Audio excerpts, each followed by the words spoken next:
यसको बिल छ बिना बिलको अब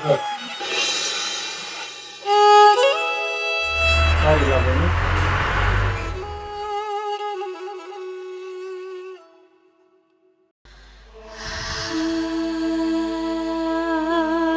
छोरी तिमी पिर नगर तिमी ऋणामा मरेको छैन जिउँदैछु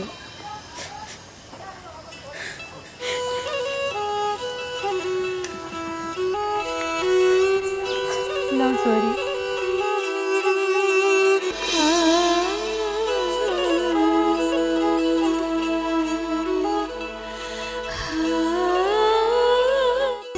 यो गहना बेचेर दसैँ मनाऊ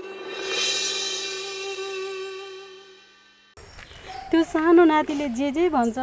त्यही किन्देऊ है सानो नातिलाई नरौ है छोरी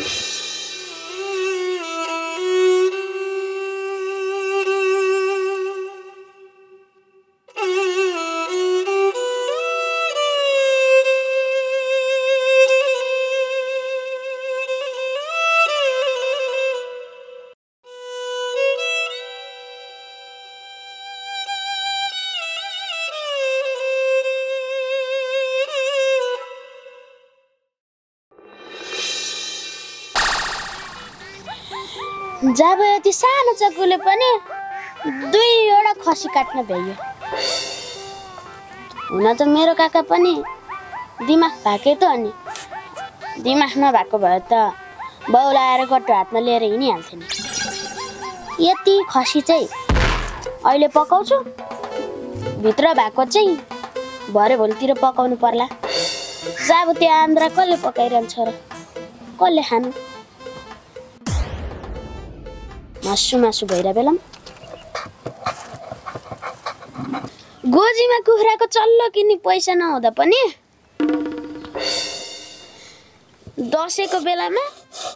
मासु घरैभरि छर्दैन नि काकाले ए कति काट्ने होला आम्टो पनि काट्दा दिक्क लाइस्यो आँगनमा खसी ढालेर फुत्त हिँडेको काका कहाँ हो कहाँ अहिले फेरि अर्को खसी ल्यायो भने मलाई नै आपत पर्छ यो चाहिँ लगेर भुटिहाल्छु भुत्लाएर सिङ त्यहाँ त्यसै छ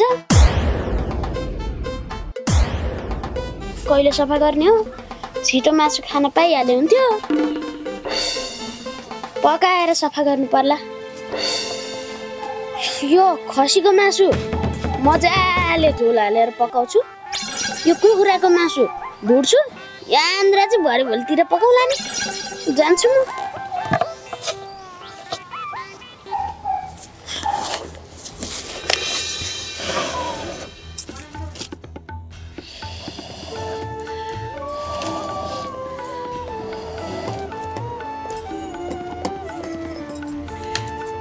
मम्मी यत्रो धेरै मासु कहाँबाट ल्याउनु भएको तपाईँले त्यहाँ माथि पनि बुवाले हजुरलाई बाहिर राखिदिनु हजुरसँग पैसा पनि छैन कहाँबाट जुटाएर ल्याउनु छोरी बाले घरबाट पो बाहिर निकाल्नु भएको मनदेखि त बाहिर निकाल्न सक्नुहुन्न नि चुकेले मासु लिएर आएको थियो एक्लै पकाएर खाना आत्माले माने नातिले पनि मासु खाने रहर गरेको थियो आधा मासु राख है छोरी जे जस्तै भए पनि जुन सर चाडबाडको बेला दसैँको बेला ज्वाइँलाई पनि मासु पुर्याइदिनु पर्छ हामी सँगै पुर्याउन जाने हस् ल पक मिठो पारेर पकाऊ है छोरी सँगै खानुपर्छ नाति पनि खुसी हुन्छ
ल छोरी गोलमेडा हाल मिठो पारेर पकाऊ है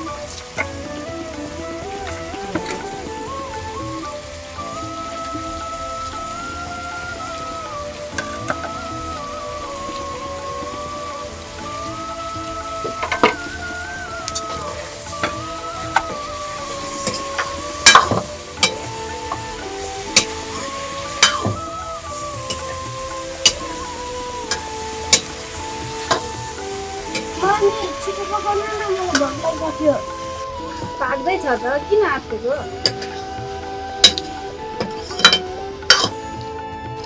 मम्मी मासु पाक्यो अब ज्वाइँलाई थोरै झिकेर झोल हाल्छ ज्वाइँलाई फेरि झोल हालेको मन पर्दैन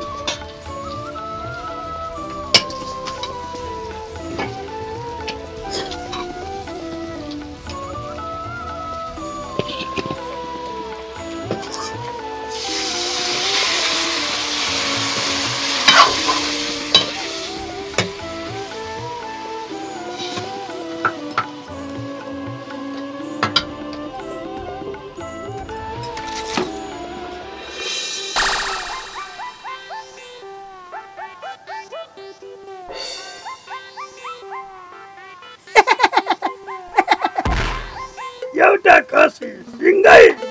अर्को खसीको मासु यति ल्याएर छोडिदिएको त्यसले गरेछ है गरेछ मार हानेर म गाउँ डुल्न हिँडिहाली खुइलै बनाएर चडक्क परेर भित्र लगेर पकाउन थाल्यो होला गर्छ यसले गर्छ बेला तेरो काका बाहिर आइसके मासु पस्की मजाले खाने हो ठुलो खसीको यत्रो सिङ यता छ सानो खसीको यता छ आँगनैभरि भुत्ला पारेर गरेछ है गरेछ केटोले गर्ने खालको मान्छे हो यो ठिक छ हुन त सानै थियो यत्रो खसी कसरी बनाउला भन्ठानेको आफू पनि त्यस्तै झट्ट मार हानेर हिँडी गर्यो यसपालि दसैँमा मासु चिउरा खाने टिम खेल्ने अब बाजे बोजेको आशीर्वाद थाप्ने है ल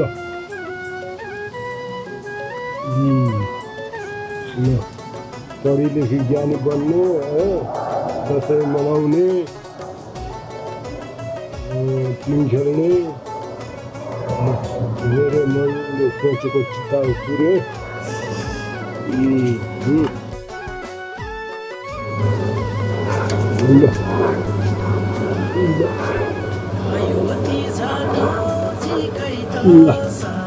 खै त तिमीलाई पनि लगाइदिन्छु ल जाऊ भित्र दिदीलाई खाजा मागेर खाऊ है ल जाऊ जाऊ छोरी छोरी ए छोरी त्यो नानीहरूलाई यसो खाजा खुवाऊ है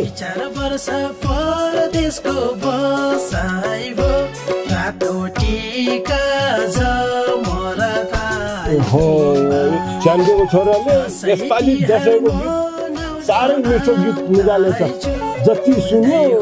सुन्नु मन लाग्यो या आनन्द लाग्यो यस्तो गीत पो गाउनुपर्छ त साह्रै मिठो मतलब जति सुने पनि सुन्नु मन लाग्यो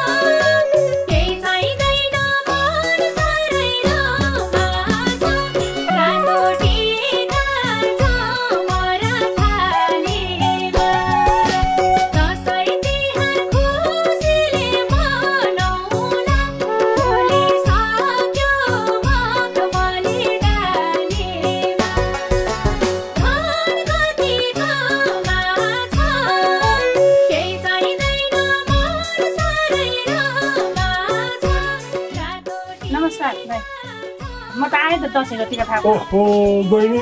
तिमी आयो आऊ आऊ टिका राखिहाल्नु ओ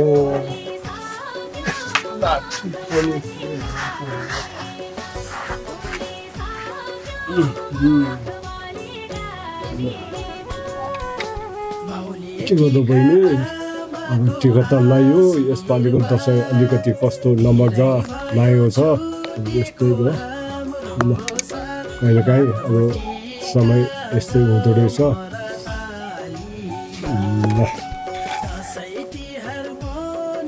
ल बहिनी अब जे छ त्यही खाऊ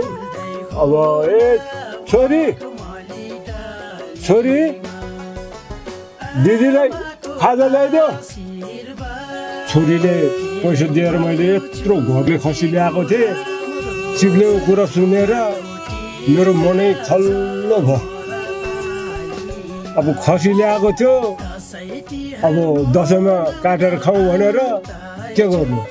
चिप्लेको कुरो पनि सही हो अब देशमा यत्रो चाहिँ नि कोलाहल मचेको छ अनि यता मैले त खसी त चिप्लेलाई दिएर पठाएँ उता वृद्ध सम्तिर कता दिने अरे भनेर आनन्द लाग्यो मलाई पनि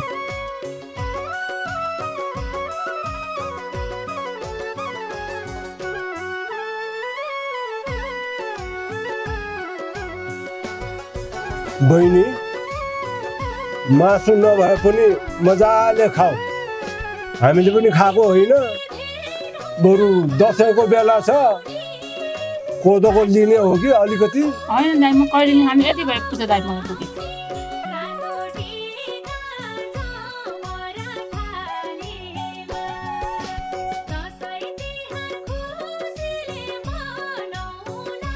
तपाईँले लिनुभयो त दाइ अहिले म एकछिनमा लिउँ ल त्यो अरू कोही आउँछ कि भनेर पर्खिरहेको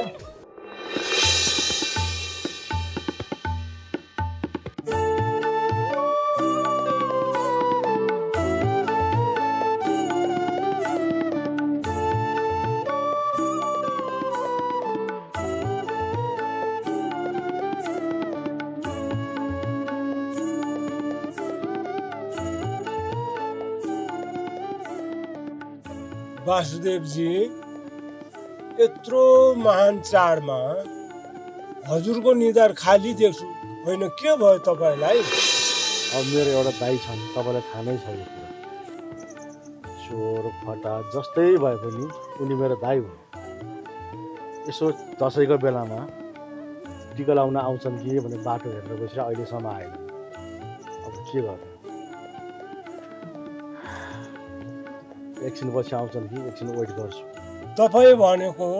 यो गाउँभरिको मुखिया मान्छे तपाईँकै निधार खाली देख्दा मलाई राम्रो लागेन छोडिदिनुहोस् त्यो चिप्लेको भर नपर्नुहोस् त्यो त्यसै त भरलाग्दो मान्छे होइन तपाईँले सम्झ्यो भने म पनि दाइ जस्तै हो खोइ टिका ल्याऊ म लगाइदिन्छु भैरे दाइ मैले तिमीलाई मेरो दाइ होइन कहाँ भनेको छु र तिमी पनि मेरै दाइ जस्तै हो गाउँलेहरूले जे भने पनि चिप्ले मेरो रगत हो त्यही भएर दाइ आएर चार टिका टाल्ने पनि मलाई शान्ति मिल्थ्यो तेरो कुरेर बसेको एकछिन बाटो हेरौँ आएनन् भने तिमीले लगाइदेऊ न हुनु दाइ हुनु त हो नि तपाईँको दाइ भइदिएको भए आइपुग्नु थिएन कहाँ तपाईँ कहाँ ऊ हो भएर दाइ यत्रो समय कुरियो अहिलेसम्म आएन ठिकै छ अब तिमीले नि टिका लगाइदेऊ नि त है दाइ सुके जा टिका लिएर आइज गर्दा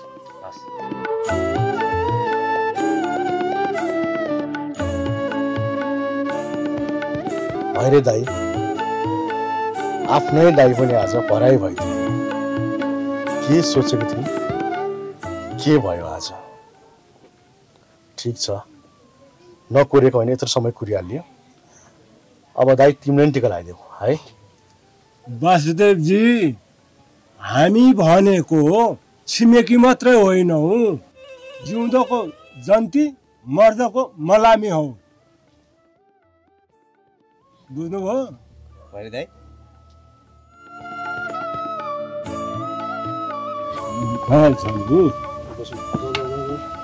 ल राई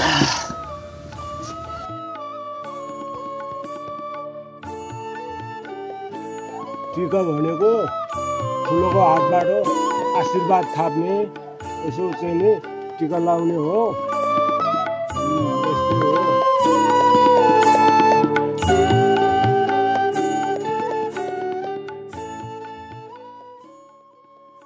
अब मेरो पनि निधार खाली छ म पनि टिका लाउनु जानुपर्ने छ अहिलेलाई म जान्छु ल हुन्छ हस्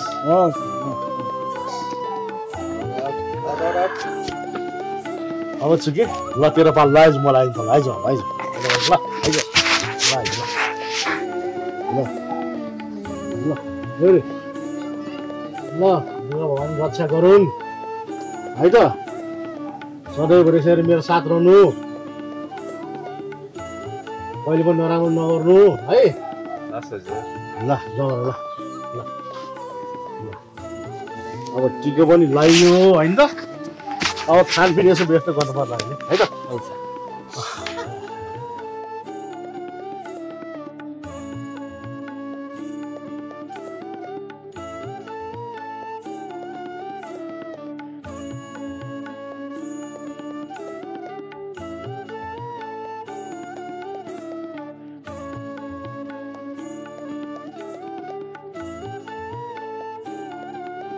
आऊ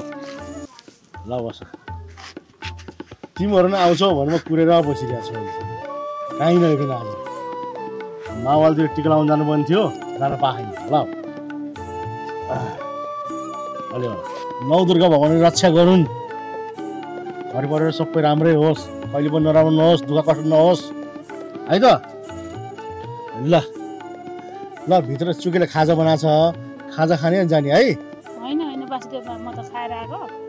अहिले भोलि पर्सि आएर खान्छु नि वासुदेव अहिले म जान्छु है ल त ल त्यसो भए ल खाली पेट नजानु म खाएर आएको ल ल अब यसपालिको दसैँ यस्ता उस्तै भइहाल्यो देशमा यस्तो महामारी भएको छ त्यही भएर हामीले मासु केही पनि चलाएको छैन तिमीलाई थाहा नै छ यो कुरो होइन ल ठिकै छ ल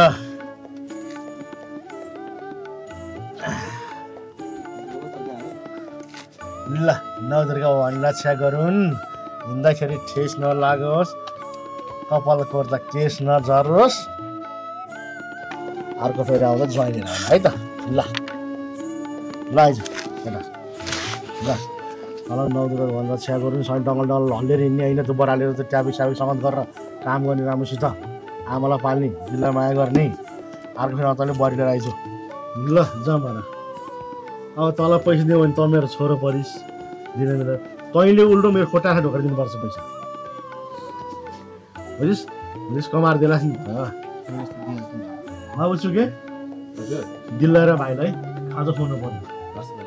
जा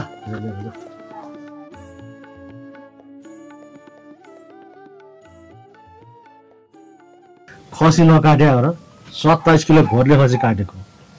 अब के गर्नु काटकुट पार्यो पकाउन रेडी गरेको थियो चुकेले दही फ्याट त घरमा आएर अब यसपालि देशमा यस्तो भएछ उस्तो भएछ गरेर मासु खानु हुँदैन यो मासु लिएर अनाथ आश्रमलाई दिनु पर्यो भने ल होला नि त भनेर दाइले दिएर भने अनाथ आश्रमदेखि आफूले खाए केही अत्तो पत्तो छैन चुके आइज न बाबु छिटेर ए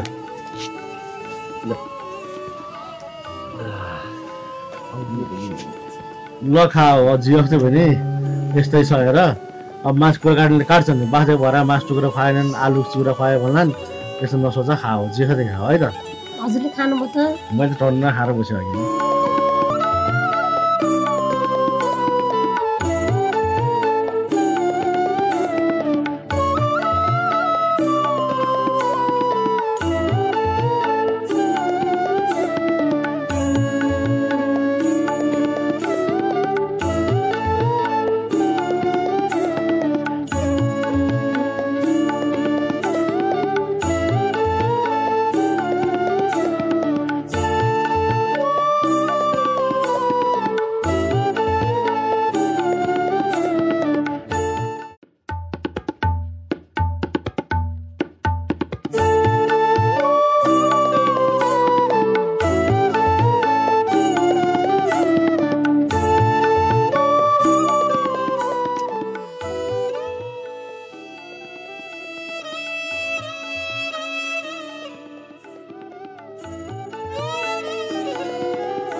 तँलाई अलक्षिनी त यहाँ छेस भन्ने कुरो पहिल्यै थाहा थियो मलाई खान नपाएका अलक्षिनी त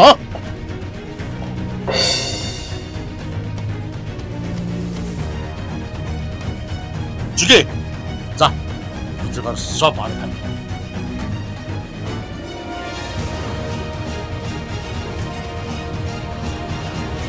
जा भने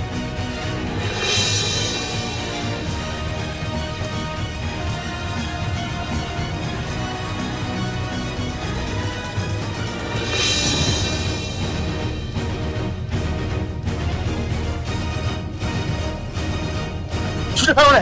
सुन त्यो घोप्राउने गयो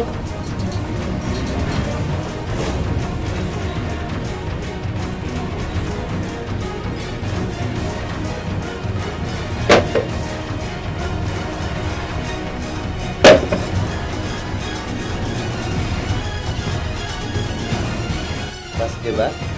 दुईटा त घोटे त्यो बच्चा पनि घोप्याउने त्यो घोप्रा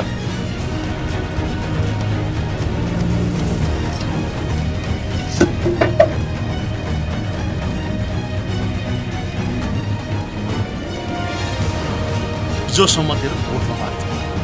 अब त्यो पनि नहुने बुझिस् जुगे आइजो